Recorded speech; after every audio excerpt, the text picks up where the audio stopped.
so happy we alive. That's my train of thought.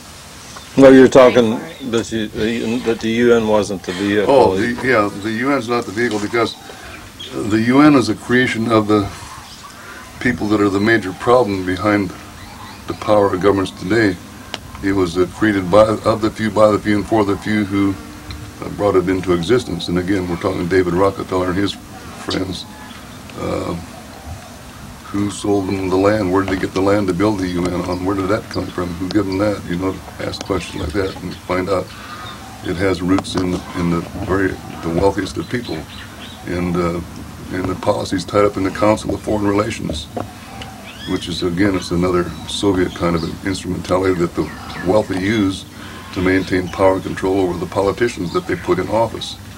They tend to, the power and control over the political parties in America is who determines who runs and who wins, and it doesn't matter whether it's Democrat, Republican, or Independent. They're running with Rocky's blessing, and it doesn't matter who wins because he's got the keys to every car in all the political garages. Whether you're an Independent, a Republican, or a Democrat, you get the keys to drive the presidential bus from Rocky, and he's got a short leash on the presidents through his national security advisor. They're always one of his chosen few, like Henry Kissinger and Brent Scowcroft and so forth. These are the bad guys. This is a vicious minority I'm speaking about. The wealthiest who own the Federal Reserve System. They own the U.S. government, and they pretend it's the greatest government on earth because they can afford to do so. They have untold millions and billions of dollars, and they don't pay taxes on it. They put them in their foundations and live tax-free, wild off the hog. Proof is the fact taking out taxes. Robert McNamara was the president of the Ford Foundation in 1962. He had assets of $3.8 billion. He became the Secretary of Defense. Dean Rusk was president of the Rockefeller Foundation with assets of $986 million. He became the Secretary of State. George and his brother Bill the Bundy brothers come out of the Rockefeller Foundation staff. So it's a stacked deck. The American government's a stacked deck, and the people who own the stock in the First Federal Reserve Bank of New York are the ones to whom everybody in the world is indebted. So freedom in America is a joke. Really? It's a joke. It's a sad, sick joke. We forget our laws. They just don't know the truth. Whatever is the law, that's the law. So you're seeking to change America? Change the world. Change the world? The whole world. It's as easy. It's easier in today's world than it ever has been before, in my opinion, because of all the negativity that's been generated and created. Take, for example, the Santa Claus story of the 9/11 towers. If anybody hit me over the top of the head with a club that big, I'd want to know, my God, man, what did I do to deserve that?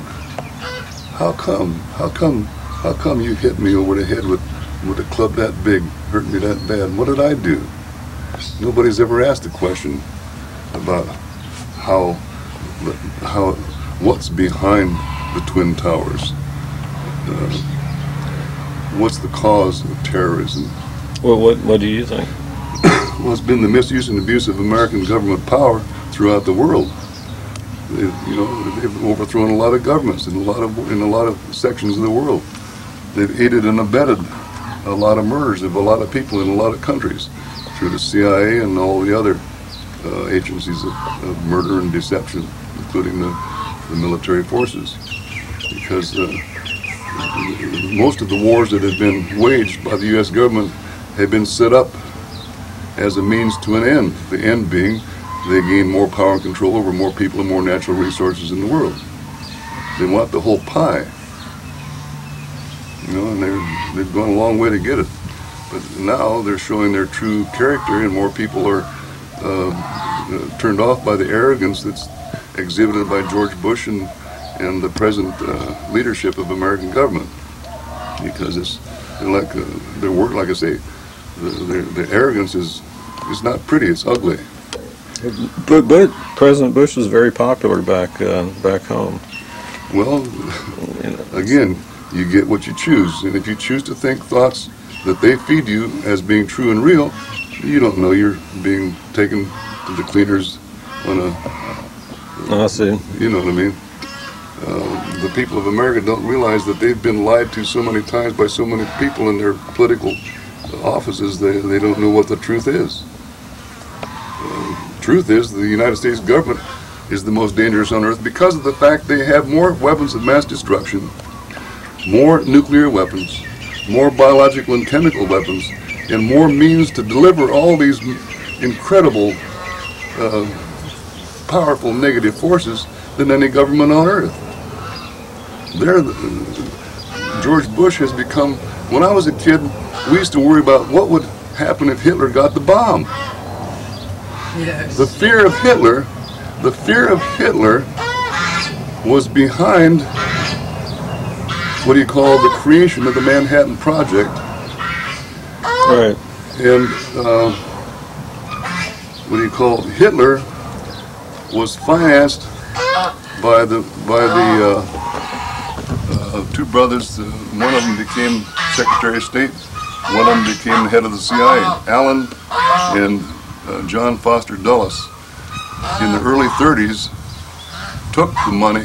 They set the money up. They set Hitler up with a budget to make sure he got elected because they wanted to use him as a means of gaining power and control over the people of Germany and Europe by waging a war against them. So they financed Hitler's rise to power because they wanted to use him. They used Saddam Hussein. They used Noriega. They trained Bin Laden. And who's the members of the what do you call the Carlyle Group? Check out the Carlyle Group in Washington, D.C. and find out who are their major people, and you'll find out Bin Laden's family was one of the members of the Carlyle Group, and so is George Bush's father. They just bought the biggest, what do you call, container shipping industry in the world, CSX Industries. The Carlyle Group just bought it.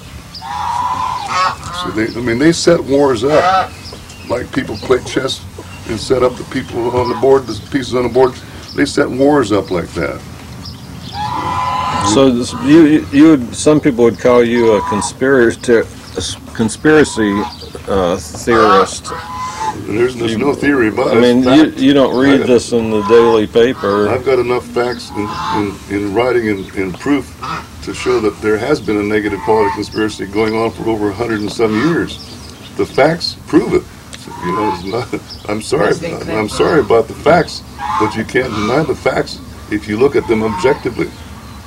It's there. Where's the best source a statement of these facts of which you're speaking? One of the greatest sources of information having to do with economic reality is The Secrets of the Federal Reserve by Eustace Mullins. Secrets of the Federal Reserve, written by Eustace Mullins. Okay. And that's a major revelation.